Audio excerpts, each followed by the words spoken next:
Hey, I'd like to welcome you to another episode of Mission Matters. My name is Adam Torres, and if you'd like to apply to be a guest on the show, just head on over to missionmatters.com and click on Be Our Guest to apply.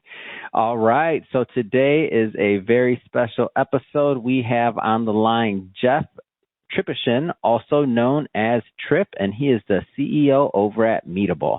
Trip, welcome to the show. Adam, thank you for having me. Man, I've been waiting to get somebody from your industry on the line for a long time here. This is going to be fun. I've been wanting to explore this whole landscape of meat and how it relates to the future, because there's a lot of stuff in the media, like either that can go either way, talking about, traditional sources, whether it's cultivated and otherwise. I guess just to get us kicked off here, I'm curious from your point of view, like when did you first get interested or even introduced to this other side of the meat industry, the cultivated meat industry? Like, how'd that happen? Yeah, that's, it's an interesting thing. I started out, 35 years ago in the conventional side of the business and have been moving more towards the premium kind of. It's a new thought, especially for a younger generation. All these claims, organic and sustainable and cage-free and grass-fed, all those claims seem to be relatively new, last, 20 years. And I've been spending most of my time in that area. So this is a progression for me. As far as, cultivated meat's only been around for under a decade, even in a lab. So wow, it's only 10 years. That's a new idea. Yeah. I feel like it's been here longer for some reason. Like in my recollection, I don't know. I mean, I've been eating it for a long time. I can tell you that. So I don't know why. Plant-based, sure. Oh, plant-based, yeah. That's those things. I'm talking about being able to take real meat from a cell of an animal, so you don't harm any animals, a cell of an animal, and what takes years to develop, to grow. It takes a pig 7 or 8 months. It takes cattle 2 to 3 years.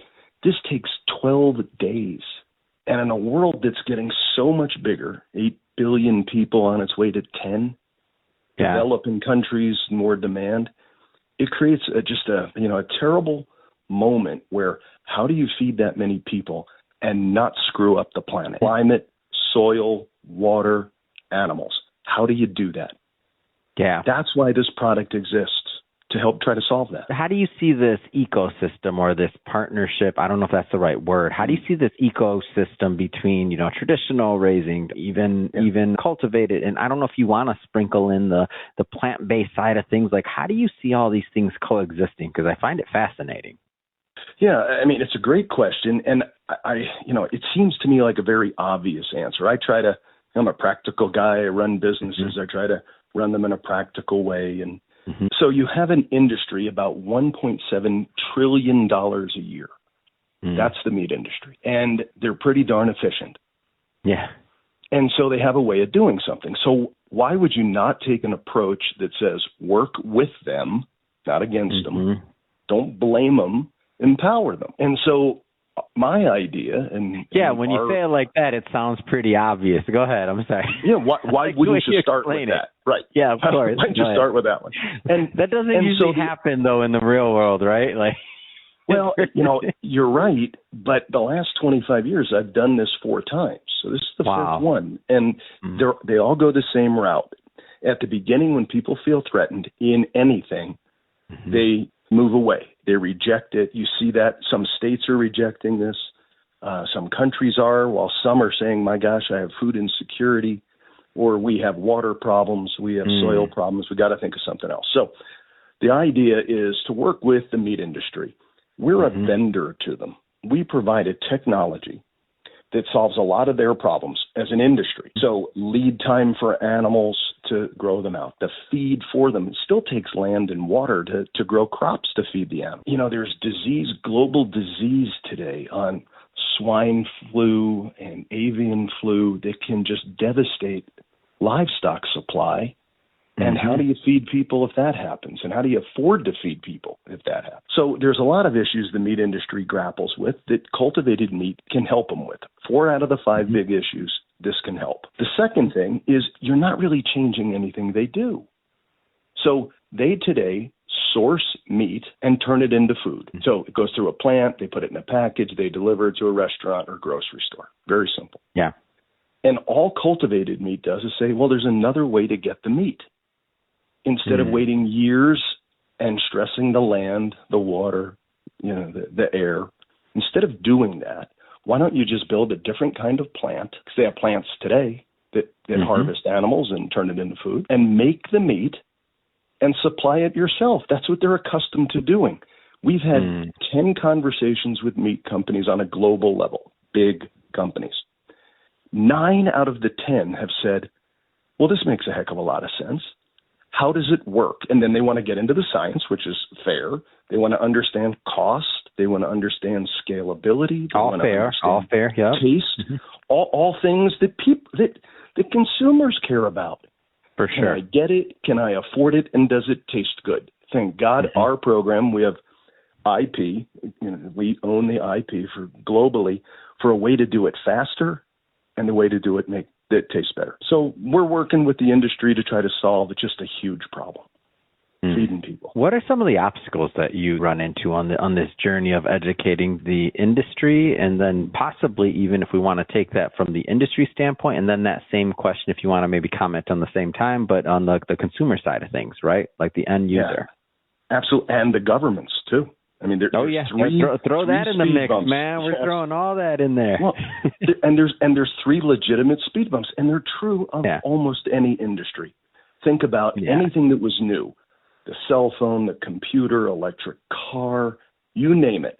Initially, when people heard about it, they went, "Oh, I don't know about that." Industries that were established said, "I don't want to do that because it sounds threatening." Government said, "I have to protect these industries, protect my state's economy or my country's economy," and consumers scratch their head and say, well, I don't know if that works. All fair. And all of them have been overcome. It takes a little time. So in this case, you have to start with the meat industry and say, if this is beneficial to you, it's faster, it solves your problems, you make some more money, because younger consumers, instead of saying, I don't want this, will say, gee, technology is a big part of my life. It solves a lot of problems. I like technology and food too. I think that's a younger consumer's domain. So you talk to the meat industry. I think politicians, a little different. They have other issues. From very sobering, where you have to feed people, to they have to protect their economy. You have to show them where not one farmer or rancher will be hurt by the introduction of cultivated meat. Not one. And the reason I say that, one, I've been in the industry for 35 years, but two, it's the industry is supposed to grow 70% over the next 25 years. So how would a farmer that has a finite amount of land and water grow 70% or raise 70% more livestock? The only thing the industry knows how to do is stress the land, stress the water, add something to it to make it grow faster. And you go 70% more for the same land and water? We're already depleting aquifers. We're already ruining the topsoil. So we're not going to take one bit of business from a normal farmer, traditional farmer, or rancher. This is all about growth. How do you feed the next 2 billion people, developing countries? How do you make things more affordable? If they don't add more supply, if the industry doesn't add more supply, the cost will go up. And the average consumer, if they think prices are high today, wait till that happens. So I think you just go through that process. The last one I think is the easiest. You look at a younger consumer, you look at their life, you look how unbelievably penetrated technology is, and you say, this is like a brewery, because that's what it's like. If you look at it, you go, there's big stainless steel vessels with liquid, and the liquid is a food. It feeds the cells grow in 12 days, and at the end you have what would look like ground beef, ground pork, that kind of thing. And you sit there and go to that consumer and go, if I could get you that product for a hamburger or a breakfast sausage or a burrito, and do it where we don't harm one animal, don't ruin the land, 99% less land use, but you have to have a plant, so a little bit, 95% water use, and 0 animals impacted. I think a younger consumer that shops at a Whole Foods or a Sprouts or one of those natural food stores or goes to one of the more progressive restaurants is going to go, I believe in that. We just have to tell them about it. It takes a little time. Yeah. What about the government side of things? If you maybe, like, how's that been working out? Just to go a little bit into that one. And I know, it's political year, all that good stuff, but not even talking about that, but just in general, trying to get an idea, trying to get something through. So first, here's what like I said, I've been doing this for a long time. I'm old. Yeah. So the government has done a great job in the U.S. about making a safe food system. When we hear things in the news, we hear about them largely finding something that doesn't get into the food supply. Mm-hmm. And they find it, you say, oh my gosh, that could have been a problem. Right, it could have been, but it wasn't. There's an occasional things, but we've got 330 million people. It's not very often. And so they do a great job. FDA, USDA, those regulators, they take their time, and I fully support them. I always would wish they'd go quicker, but they have to do it right. So they do that. But there are some governments that do it so much kind of more streamlined, much more helpful for a business. And I'll give you an example. I've worked with the authorities in Singapore. They have 1% of all their food is raised in the country or made in the country. During COVID, it scared the hell out of them because they had to get 99% of the food brought into the country. They launched a program called 30 by 30. It was 30% of their food by 2030. And they organized government to help companies do it. So they lined up their version of FDA, their version of USDA, and economic investment to make companies like mine look at Singapore and go, so I can work with you to do this quickly, to de-risk it and get it to your consumers because that's what the government wants. It's a brilliant strategy. Others are copying that. Yeah. UK, Germany, the Netherlands, other countries are going, this makes a lot of sense, and they're modeling it that way. That'll help companies like mine get to market faster with a little less risk, a little more surety. What do you hope to accomplish, let's just say, in the next, 5 years or so? Like if you have the crystal ball and, things are going in the right direction, like, what do you hope to accomplish? So we're working right now with the industry and with government. So the science will take care of itself. We have, for example, 68 scientists out of 86 employees. So we're fine with the science and a lot of people. There's some smart people working on this.